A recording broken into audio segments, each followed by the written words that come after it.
నమస్కారం.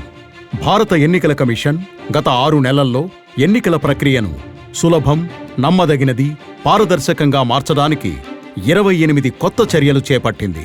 ఈ సంస్కరణలను 6 విభాగాలుగా విభజించారు.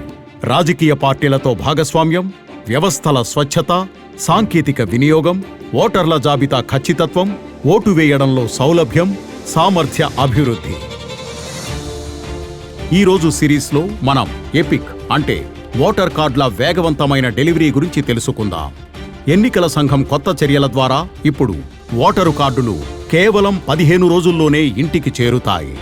ప్రతి దశలో ఓటర్లకు SMS అప్డేట్లు కూడా వస్తాయి.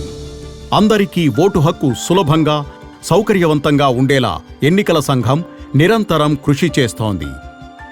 తదుపరి భాగంలో మిగతా కార్యక్రమాల గురించి కూడా తెలుసుకుందాం. కమిషన్కు సంబంధించిన తాజా అప్డేట్స్ కోసం మా సోషల్ మీడియా హ్యాండిల్స్ను ఫాలో అవ్వండి, సబ్స్క్రైబ్ చేయండి.